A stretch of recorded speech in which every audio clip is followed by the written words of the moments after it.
Umuloma nisami kwa bwana kwa manzaji bwana anje ngam kona shima funa shima kesi kuma umuloma zambi ma kushiri mufika umanji tukuni ti nishikondu ya kumangate wa mwangati kumshiri ndena.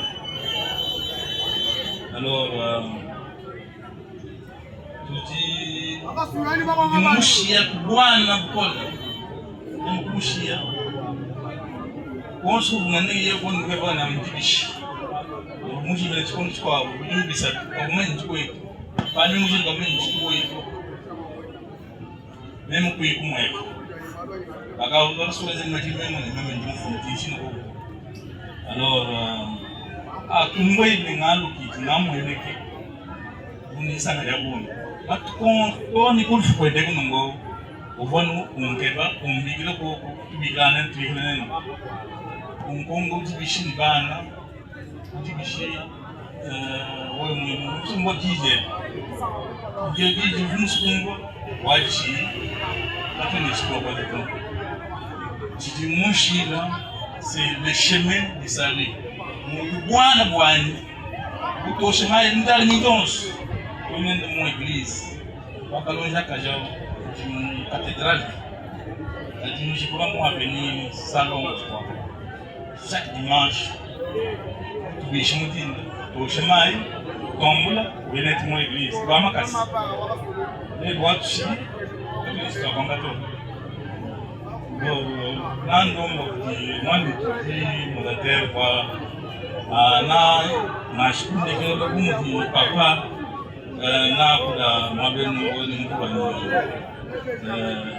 yaya nala kula nango nashukuru angelo kwa msambwa donc il semble que wa chibana baji il est parti comme moi benongo donc mais il m'a kesa anyo kwamba mwana ngo alors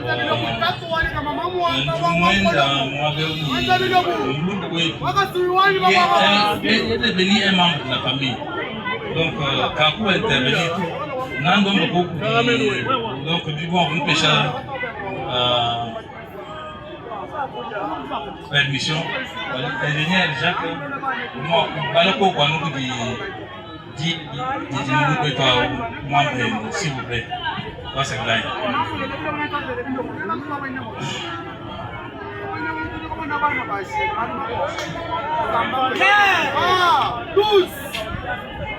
Voici le nom de circonstance de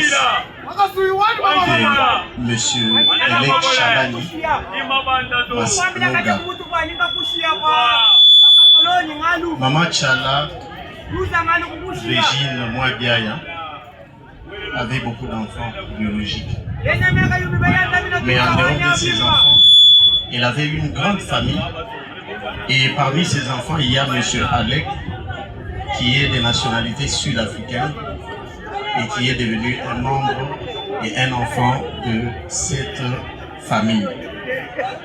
Alors son mot est libéré de la façon suivante.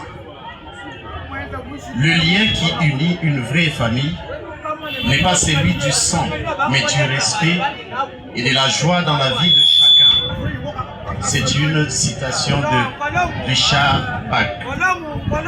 Vous avez peut-être ouï dire que la sage dame que nous pleurons avait 15 enfants. Eh bien, c'est vrai dans la mesure où cela concerne ses enfants biologiques.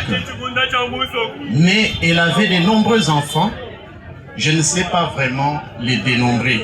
Seulement, ce que je sais est que j'ai la grâce de me compter mi-eux. Grâce à elle, j'ai eu le privilège d'avoir deux frères exceptionnels, à savoir Jean-Pierre Biaya et André Ndala Ndou. Bien que j'ai rencontré tous les frères et sœurs de la famille, deux-là sont des vrais frères et une vraie famille pour moi depuis plus de 30 ans. Ce sont des personnes extrêmement merveilleuses.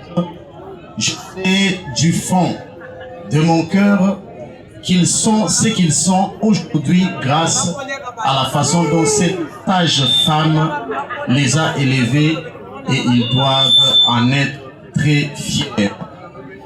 À travers eux, nous voyons les résultats du travail d'une héroïne. Jean-Pierre, André et la famille peuvent penser à tort en ce jour que je suis venu seulement pour les soutenir. En fait, si je suis venu ici, c'est pour honorer et remercier cette sage dame, c'est ainsi que je la désigne, de m'avoir des frères zélés que j'aime beaucoup. Je suis heureux qu'elle ait pu savoir ton vivant à quel point nous sommes proches. Car parmi mes enfants, un porte le nom de André et parmi les enfants de André, un porte mon nom. Ainsi, ce lien familial est renforcé pour des générations. Qu'elle repose en paix éternelle et que son héritage continue de briller à travers ses enfants, ses petits-enfants, ses arrière-petits-enfants. Et il termine par une citation biblique qui dit « Honore ton père, ta mère, afin que tu sois heureux et que tu vives longtemps sur la terre. » Je vous remercie. Alors je vais demander à papa Elek Masianoga, c'est lui dont j'ai lu le mot. Can you come please, sir? Thank you.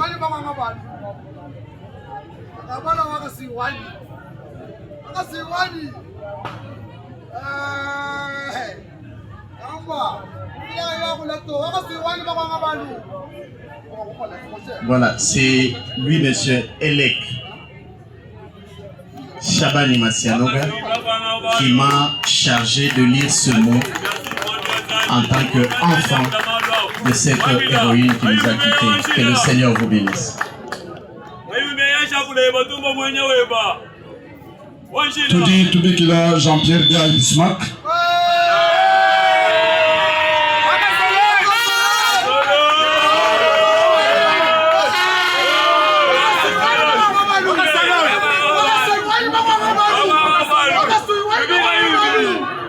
Batato liba mamone inwai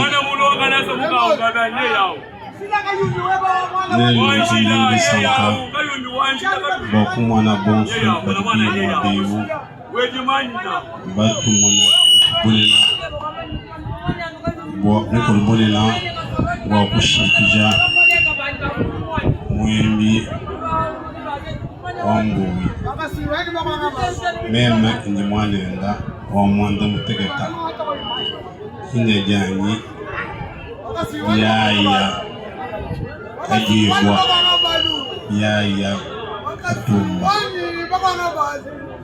Ndibiai wanandu Mawanyi mema Mwamuka sayemu Mutekitwari wa Katanda Hukuma wa Baluba Bibilanji Bena Mwembia Bena Azadi Chimaya Chala Wango Ngatengwa Mukelengwa Bena Mwembia Noko Inisanga Dikola Wakongo Bolu Brenda Mushiru Mundela Libetu Bana Bakaji Libaluma Munda Mwenda Dikuni Batano Nunku Mawu Tulejijilo Mwakana Kutukuba Tulejijilo Mkalenga Kutubelesha Tulejileza Mchujonsu Mamani Manama Nunku Indi Sangjabuni Yeya Mundeshi Koku Malu Mimpa Ni tatu Nandu Elenayi Ugayi Mutanchila Yasunam Ujumabeu Yeya Awuchala Regina Ni tatu Mkdempi Mbabwele Mbagadansi Marmeto Le 27 avril 1954 Koubibanga par le missionnaire américain Alexandre un certain mercredi à 16h. Mbachala biakana mawani mema ni tatuwai mema moi biaya surtout moi kumwana aucun jour bambani tao ni batandanga jumela na sha itetu ba na sha ibele mutumba na shini betu bonso abumwele mumaha idisanga jabuni yakuna mile bwani isanga bwani mawani mema uvi ngambile bwani atembwa ni mujulu. Donc son père était un grand féticheur. Il me disait qu'avant sa mort, on avait prié pour lui. Il a tout laissé. Il a dit que je le vois manga, il aura bout. Longai, longai, nangai mwe Yesu. Yeki luhambu. Manga chingishilu. Shalai mgelenga Yesu. Tatuenda wani kako. Gonga tembo. Tatuenda wani mao. Gelenga mwibwena mwembia. Kuishema unangwao. Ni yeye hekutuleje jilao. Jilao mkelea. Mumasamu. Vuto mhashi. Wakikala.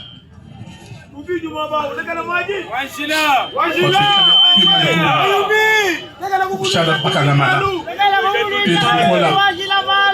Toki jakelengela. Jakelengela ni jala baleji. Jakelengela kiji mwabeo. Ni tetu ni bonso. Bamiwane mwabiada. Atu mshela. Bafumu Mozambique.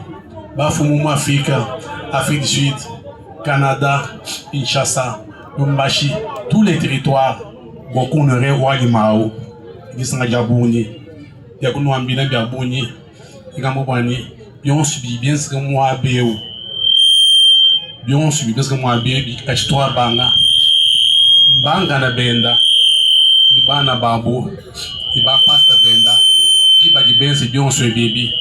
Zambi wa mujulu albaben shibikola wadi ngidi wa kuto mushima wa nibi bali wani mawo nisanga bikola me yandre ngoi bani to asgila yi to asgila o mazententa on ko le benisha il vous rendre sensible et que Dieu vous bénisse richement.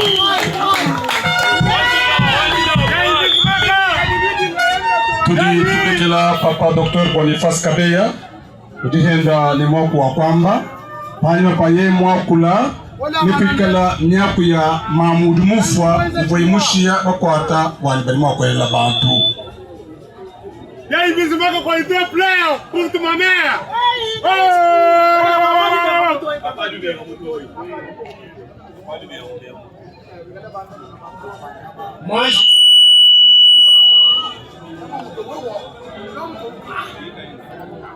Moi, je suis le petit frère de Grande Pierre. Je suis la belle-sœur à moi, Biaya, moi, Moutoumou, et nous allons enterrer aujourd'hui. Je vais m'exprimer en français car je voulais m'adresser en grande partie aux enfants et aux petits-enfants dont certains ne maîtrisent pas les Tchoulouba.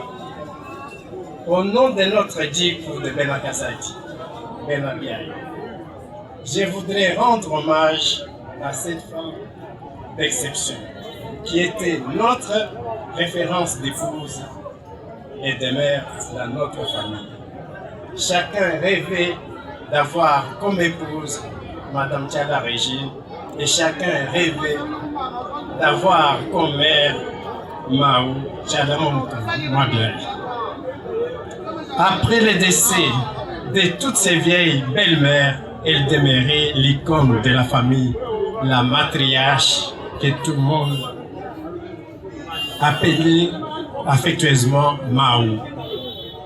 C'est vous dire l'énorme perte que la famille vient de subir.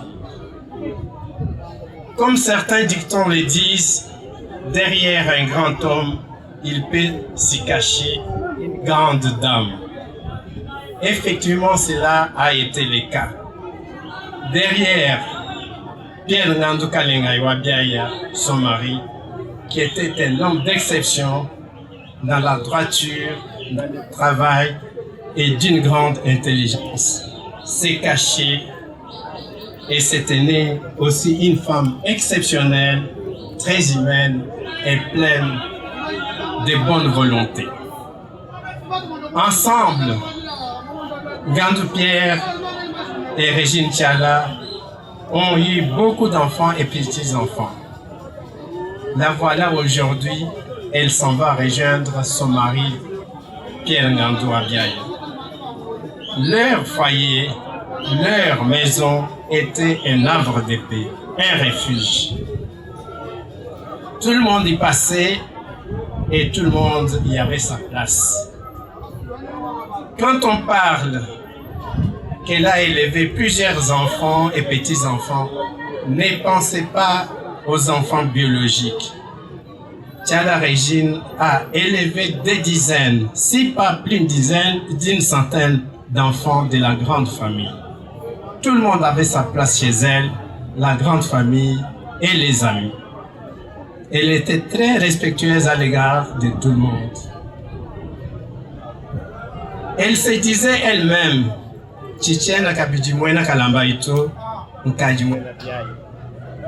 sa famille d'origine est devenue aussi notre famille. Nous formions une même famille avec eux et vice-versa. Nous vivions ensemble les événements malheureux et heureux. Par exemple, j'étais un jeune étudiant à Kinshasa quand son jeune frère, le regretté André Kabouika, était décédé. C'est Martin Kachala, le petit frère d'Ngandou Biaya, qui avait intégralement assumé le deuil et tout le monde ne savait dire autre chose que Kachala a perdu son frère. Elle était venue au mariage et est entrée dans sa belle famille pour toujours. Elle nous a aimés, nous la famille de son mari, et sans détour, nous l'avons aussi beaucoup aimé et adulé. Nous qui l'aimions, on n'hésitait pas à lui faire plaisir, ne fût-ce que par des compliments, des prières ou des merci. Selon les moyens, on n'hésitait pas à dépenser car on l'adorait de plusieurs façons jusqu'à ce que certains l'ont fait voyager dans les pays étrangers. Certains souvenirs surgissent lors de tels événements.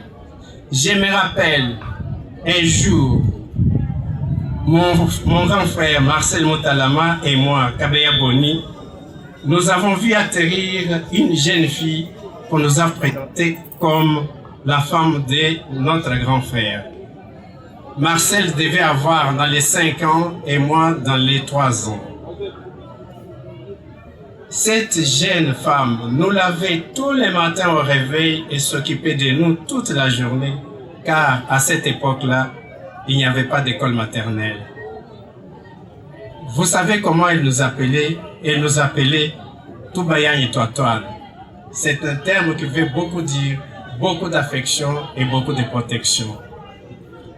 Et là, dès les premiers jours, et plus notre famille, elle s'est réveillée très tôt et s'occupait de tous les travaux ménagers avant que nos mamans ne la désignent.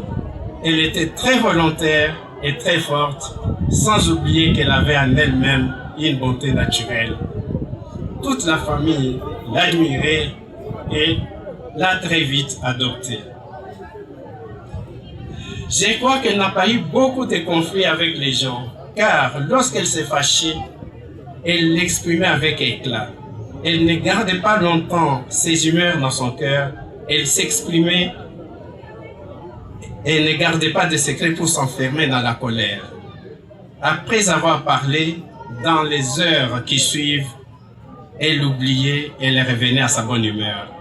Elle était spontanée et directe sans retenir ses émotions. C'est ainsi que Bakenenda, ses belles-sœurs et les autres femmes de la famille la surnommaient Mbumbula Affaire. En fait, elle savait qu'elle inspirait du respect. Je me rappelle aussi en tant que jeune étudiant, je suis venu passer des vacances à Mbuji-Mayi chez elle avec un ami qui n'est pas de chez nous.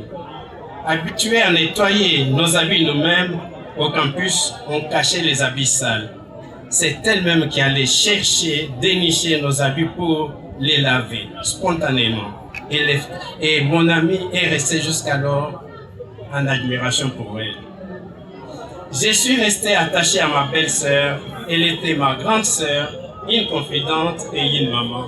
Elle était le noyau de la famille.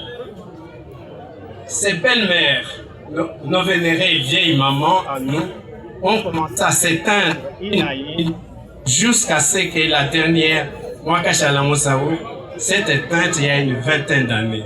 À ce deuil, on a causé avec.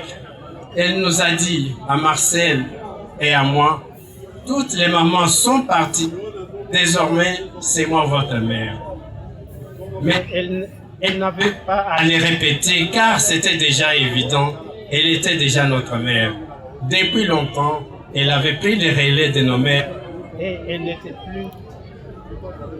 Et elle était pour nous la Mao. Dans ces dernières années, elle était devenue malade et malvoyante. Lorsque je venais en Mbuji-Mayi pour la voir, alors qu'elle ne me voyait pas, je n'avais pas besoin de me présenter.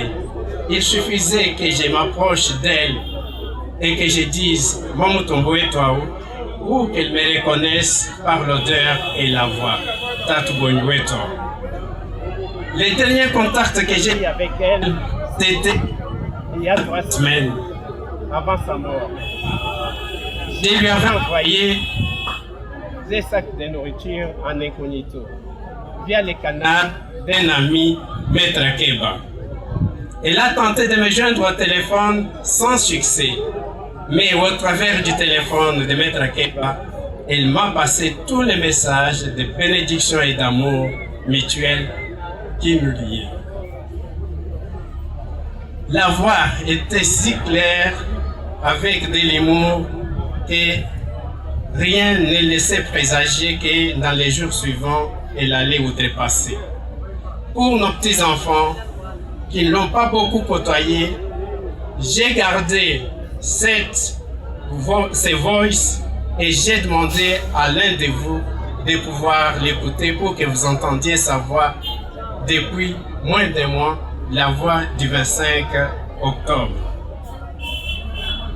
Yaya, moi Mutombo Biaya, au revoir, tu as beaucoup travaillé. Que ton âme repose en paix, que Dieu t'accueille auprès de lui et auprès d'un grand Pierre qui t'a précédé.